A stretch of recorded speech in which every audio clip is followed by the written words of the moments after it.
Hey, I'm Bob Marsanich with Glacier HR Services. I help people solve people problems in organizations. I'm all about helping you as a supervisor turn your supervisory experience, your leadership experience into a career. Because if you can turn it into a career and be professional about it, you'll go further in your organization, or you'll be able to work and supervise in any number of industries. I do that through executive and professional coaching, giving keynote speeches and talks in organizations, and designing and implementing training in organizations. Today I want to talk to you about one of the techniques or strategies I use in the training that I do.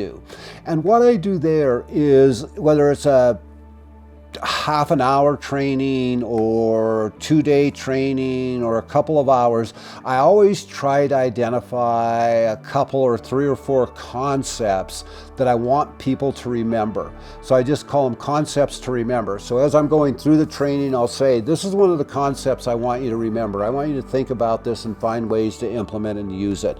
And then I'll go on, and then another concept will come up, and I'll do it again. And at the end, I have a list of 3 or 4 concepts, and I give them those at the end of the training and say, here are 3 or 4 things I want you to really focus on using as a supervisor and helping you solve people problems. And here's just one example I did recently with a day-long seminar that I did. Give me the serenity to accept the things I cannot change, the power to change the things I can, and the wisdom to know the difference.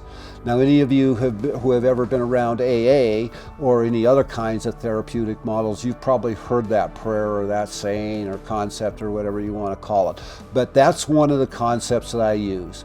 Give me the serenity to accept the things I cannot change in my life, or to accept the things I cannot change in my organization.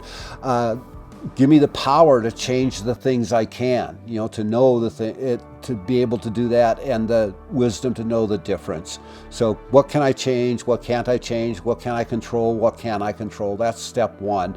And then the wisdom to know the difference between those two. Another one that I had in this seminar was saying that Eleanor Roosevelt said years ago. She said, no one can upset me without my permission.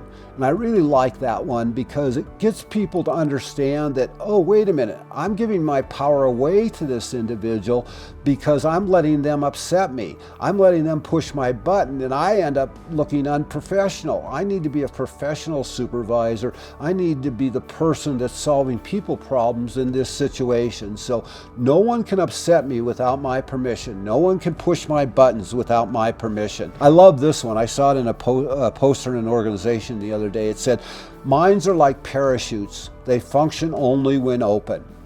So what I like about that one is it's an indicator that you have to be open to feedback. You have to be willing to listen to other people, to hear what they have to say about you, about your approach, about other kinds of concepts. And my belief is, and we'll talk more about this in other videos, that we really don't know how to listen, and it's the number one skill we as human beings need, to really empathically and unconditionally listen to someone else and really hear what it is they're saying. And a lot of times that has to slow the conversation down, because to really know you're hearing someone, you have to paraphrase, you have to perception check. But think about that and tell yourself that, and use this concept going forward. Minds are like parachutes. They function only when open. Another one is attitudes are contagious. Is yours worth catching?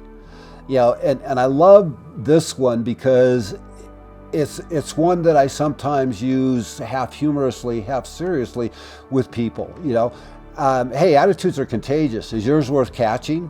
Think about that for a minute, because a lot of times people realize, oh yeah, my stinky attitude isn't worth catching. I need to change my attitude. If I'm going to be successful in working with people, the first thing I better do is approach them with a positive kind of attitude, or an empathetical attitude. I have to check my own attitude. And remember, no one can upset me without my permission. And then this final one was a quote by William James, and he was a famous psychologist at the beginning of the century. He wrote the book on psychology. It actually wasn't Freud, it was William James.